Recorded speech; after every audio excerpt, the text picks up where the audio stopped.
Most energy that people use comes from fossil fuels. However, they are a finite resource, and alternatives, such as biofuels and other renewable energy resources, need more development. Today, we will focus on biofuels. All energy on Earth originates from the sun. Plants, through photosynthesis, capture this energy and store it in their cells. People can then harvest the biomass and convert it into a renewable liquid fuel. Biofuels have a number of advantages over fossil fuels. One of these is energy security. Fossil fuels are running out, but biofuels, since they are made from constantly growing plants, are renewable. There are also a number of economic benefits to biofuels. They can be produced domestically and create jobs in rural areas. Biofuels also work to combat global climate change. Carbon is stored in fossil fuels, such as oil, coal, and natural gas, and released as carbon dioxide, a greenhouse gas, when they are burned. Fossil fuels release carbon dioxide at a higher rate than it can be naturally absorbed, leading to global climate change.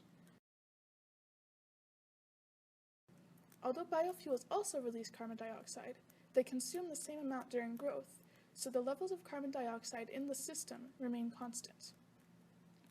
However, biofuels are not perfect. Production is not 100% efficient, since some energy is lost in the form of heat. However, with new advances in biofuel production, efficiency is only improving.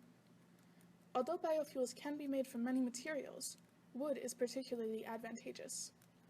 It is the most abundant form of biomass and is not a food source, unlike corn.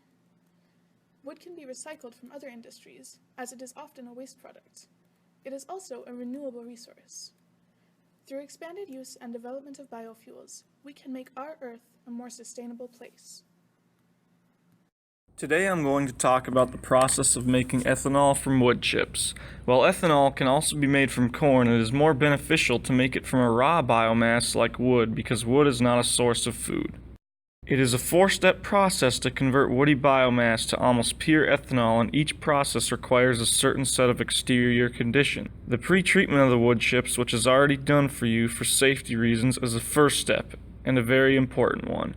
It is important because it disrupts the cell wall and the crystallinity of the cellulose in the biomass.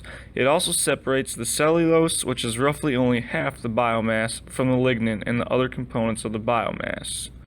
This is the most expensive part of the process, though, because it most often determines the methods of carrying out the next steps in the process of making ethanol from wood chips. This is due to things like the toxicity before, during, and after pre-treatment. The safety of using the solution, because the more dangerous, the more expensive it will be. The need to purify it after the pre-treatment would also add additional steps and time to this experiment. The disposal of the solution, too, would also be a problem depending on the composition of the solution.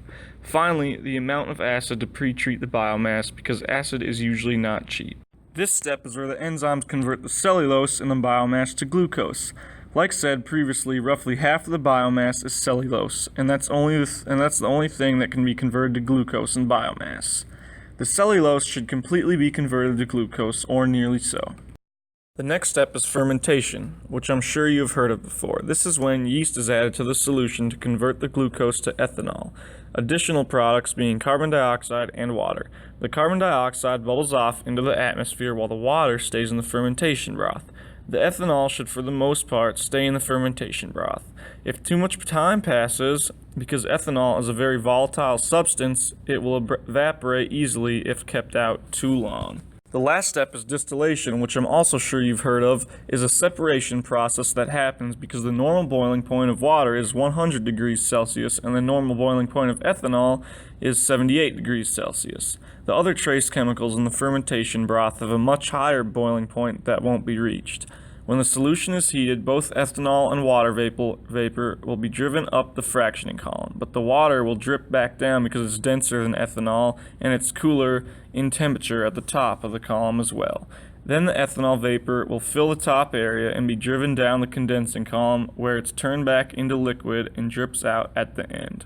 Distillation only allows for at most 95% ethanol by mass, or 190 proof.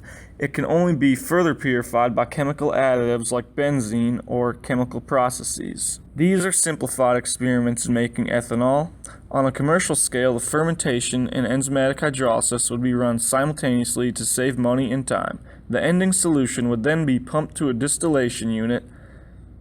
Tests are ongoing to create a single species that pre-treats like the dilute acid, acts like the enzymes in the enzymatic hydrolysis, and acts like the yeast in fermentation. This would save a lot of money and time and make the process of making ethanol cheaper and quicker. If chemical engineers could take that to a large scale, biofuels could be more widely used without using the precious food crops like corn to make ethanol. This would help with stabilizing carbon dioxide emissions and make living on Earth more sustainable for generations to come.